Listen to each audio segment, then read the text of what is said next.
Bismillahirrahmanirrahim. Assalamualaikum warahmatullahi wabarakatuh. Bismillah, alhamdulillah, wassalatu wassalamu ala rasulillah, Sayyidina Muhammad ibn Abdillah, la hawla wa la quwata illa billah, amma ba'd.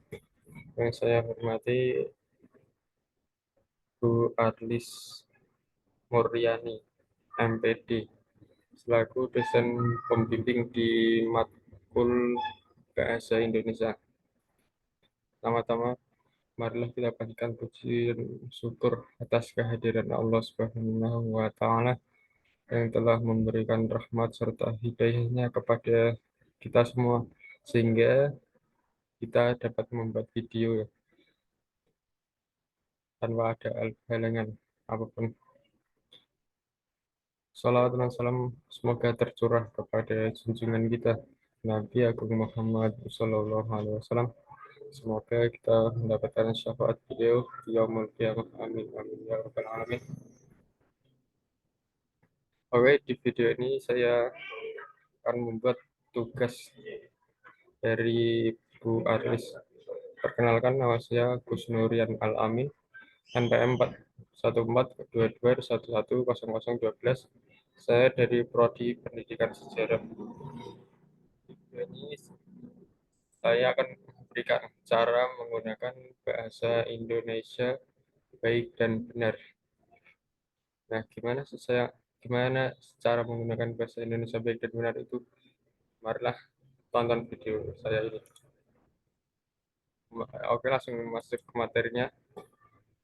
Meskipun sudah sering didengar, ternyata belum semua orang memahami makna istilah baik dan benar dalam berbahasa. Tidak semua bahasa yang baik itu benar, dan sebaliknya, tidak semua bahasa yang benar itu baik. Tentunya yang terbaik adalah bisa berbahasa dengan baik dan benar. Untuk dapat melakukannya, perlu dipahami dulu apa yang dimaksud baik dan benar tersebut. Bahasa yang baik adalah bahasa yang sesuai dengan situasi sebagai alat komunikasi. Bahasa harus dapat efektif menyampaikan maksud kepada lawan bicara. Karenanya, laras bahasa yang dipilih pun harus sesuai. Ada 5 laras bahasa yang dapat digunakan sesuai situasi, berturut-turut sesuai derajat keformalannya. Ragam tersebut dibagi sebagai berikut.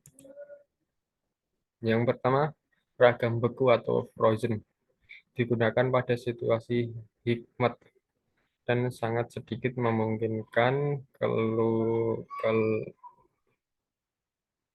dengan sedikit memungkinkan keleluasaan, seperti pada kitab suci, putusan pengadilan, dan upacara pernikahan. Ragam resmi atau formal, digunakan dalam komunikasi resmi seperti pada pidato, rapat resmi, dan jurnal ilmiah. Yang ketiga ada ragam konsultatif atau konsultatif, digunakan dalam pembicaraan yang terpusat pada transaksi atau pertukaran informasi seperti dalam percakapan di sekolah dan di pasar. Yang keempat ada ragam santai atau kasual, digunakan dalam suasana tidak resmi dan dapat digunakan oleh orang yang belum tentu saling kenal dengan dan saling akrab. Itu ragam santai. Yang terakhir adalah ragam akrab atau intimate, digunakan di antara orang yang memiliki hubungan yang sangat akrab dan intim. Bahasa yang benar adalah selanjutnya adalah bahasa yang benar. Bahasa yang benar adalah bahasa yang sesuai dengan kaidah dalam buku, baik kaidah untuk bahasa baku tertulis maupun bahasa baku yang lisan. Penggunaan ejaan resmi dalam ragam tulis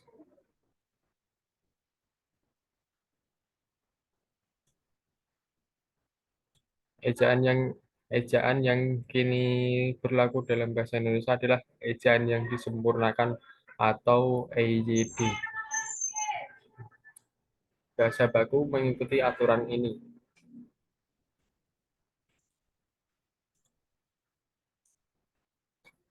Oke, kriteria yang digunakan untuk melihat penggunaan bahasa yang benar adalah kaidah bahasa. Kaidah ini meliputi aspek yang pertama tata bunyi atau fonologi.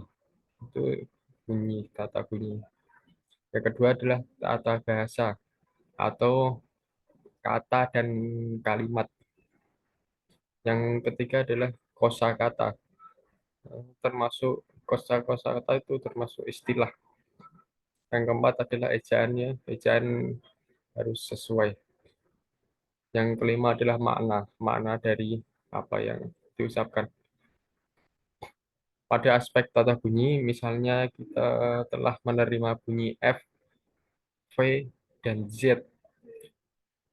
Oleh karena itu, kata-kata yang benar adalah fajar, motif, aktif, variabel, vitamin,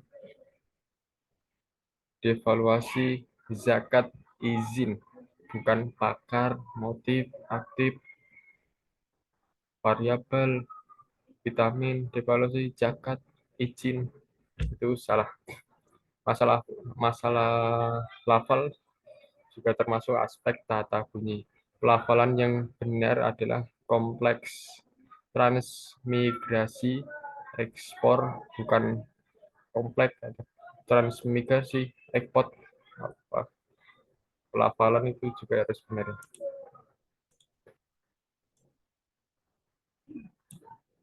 Pada aspek tata bahasa mengenai bentuk kata, misalnya ya, bentuk yang benar adalah ubah, mencari, terdesak, mengebut, tegakkan, dan pertanggungjawaban.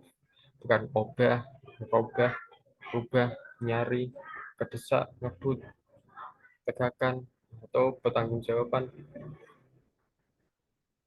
Dari segi kalimat, pernyataan ini tidak benar karena tidak mengandung subjek.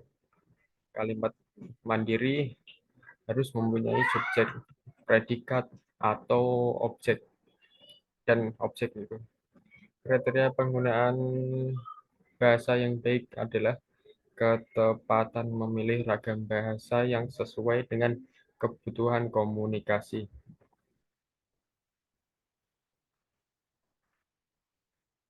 Pemilihan ini bertalian dengan topik yang dibicarakan, tujuan pembicara, orang yang diajak bicara atau kalualisan atau pembaca jika tulis, dan tempat pembicaraan. Selain itu, bahasa yang baik itu gemalar dalam arti bahasa yang kita gunakan logis dan sesuai dengan tata nilai masyarakat kita.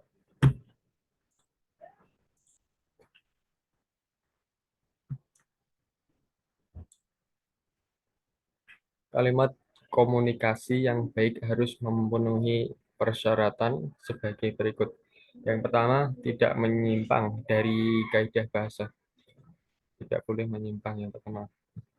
Yang kedua adalah logis atau dapat diterima nalar atau sesuai ya diterima nalar. Yang ketiga, jelas dan dapat menyampaikan maksud atau pesan yang tepat, harus jelas. Ketiganya harus tepat ya. Persyaratan komunikasi itu tiga itu ya.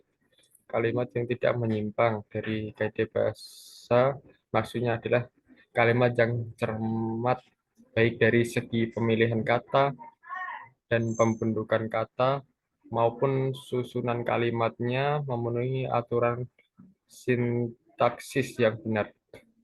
Nah, sebaliknya, kalimat yang menyimpang dari kaidah bahasa, susunan kalimatnya tidak sesuai dengan aturan sintaksis yang benar.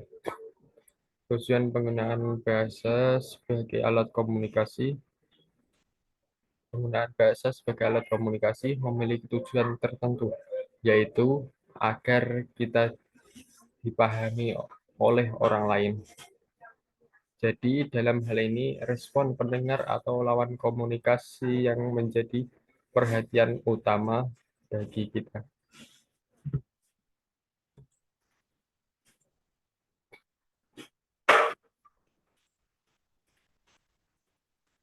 Bahasa sebagai alat komunikasi. Bahasa merupakan alat untuk merumuskan maksud kita dengan komunikasi. Kita dapat menyampaikan semua yang kita rasakan, yang kita pikirkan, dan ketahui dan dapat diketahui oleh orang lain.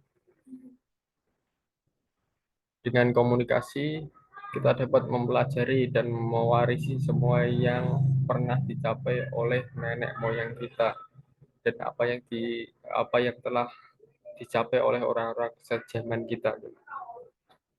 Bahasa adalah alat untuk berkomunikasi melalui lisan atau bahasa disebutnya bahasa primer, dan tulisan itu disebutnya bahasa sekunder. Berkomunikasi melalui lisan dihasilkan oleh alat ucap manusia, yaitu dalam bentuk simbol bunyi, di mana setiap simbol bunyi memiliki ciri khas tersendiri. Setiap orang itu pasti suaranya beda-beda ya. Itu salah simbol bunyi. Suatu simbol bisa terdengar sama di telinga kita, tapi memiliki makna yang sangat jauh berbeda. Misalnya, kata sarang. Dalam bahasa Korea itu sarang artinya cinta. Sedangkan dalam bahasa Indonesia adalah kandang atau tempat. Ini tempat ayam itu disebutnya kandang kalau di Indonesia. Nah, manfaat berbahasa Indonesia yang baik dan benar itu ada 4. Yang pertama, bahasa Indonesia akan tetap lestari gitu. Kita sebagai orang Indonesia harus melestarikan bahasa Indonesia. Menggunakan bahasa Indonesia yang baik dan benar setiap hari akan menjadi kebiasaan yang baik. Dengan begitu, bahasa akan terus lestari dan tidak akan tergerus oleh perkembangan budaya. Selain itu, bahasa Indonesia tidak akan kehilangan jati dirinya karena bahasa yang digunakan adalah bahasa nenek moyang kita. Yang kedua adalah meningkatkan rasa nasionalisme. Sebagai rakyat Indonesia, kita harus menjaga apa yang sudah diwariskan kepada kita. Semakin kita banyak mempelajari bahasa Indonesia, semakin banyak pula kita mengenal asal-usul bahasa Indonesia tersebut. Dengan begitu, kita bisa lebih mencintai bahasa Indonesia. Yang ketiga adalah mempermudah komunikasi antar suku. Kita kan di Indonesia berbangsa-bangsa, berbanyak banyak pulau lah, banyak pulau, banyak suku yang berbeda-beda. Nah, sebagai orang Indonesia itu hanya satu bahasa. Setiap suku kan berbeda bahasa. Sebagai orang Indonesia kita harus bisa bahasa Indonesia supaya kita bisa berkomunikasi antar suku. Sesuai dengan isi Sumpah Pemuda butir ketiga, yaitu menjunjung tinggi bahasa persatuan bahasa Indonesia. Bahasa Indonesia sebagai bahasa pemersatu dari banyak bahasa daerah. Tanpa adanya bahasa Indonesia, jalinan komunikasi antar suku tidak akan terjadi. Bisa-bisa kalau tidak banyak komunikasi ini terjadi masalah saat malah perang. Yang keempat adalah mencerminkan pribadi yang baik.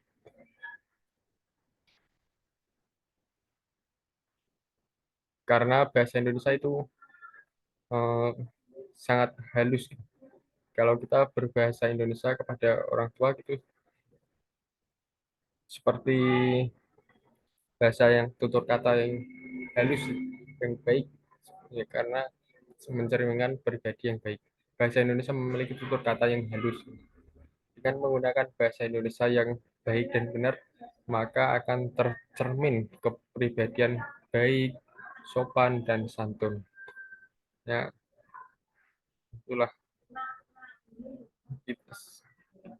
Makanya maka dari itu kita harus menggunakan harus mempelajari lah, mempelajari bahasa Indonesia baik dan benar.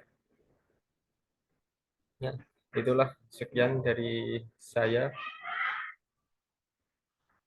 Itu video singkat dari saya cara menggunakan bahasa Indonesia baik dan benar. Semoga bermanfaat bagi kita semua. Apabila ada tutur kata yang kurang berkenaan di hati kalian, saya mau minta maaf sebesar-besarnya. Apabila ada salah-salah kata atau apa, saya juga minta maaf lah. Dari penyampaian juga saya juga minta maaf. Nah, itulah sekian dari saya. Aku Qouli hada. Assalamualaikum warahmatullahi wabarakatuh.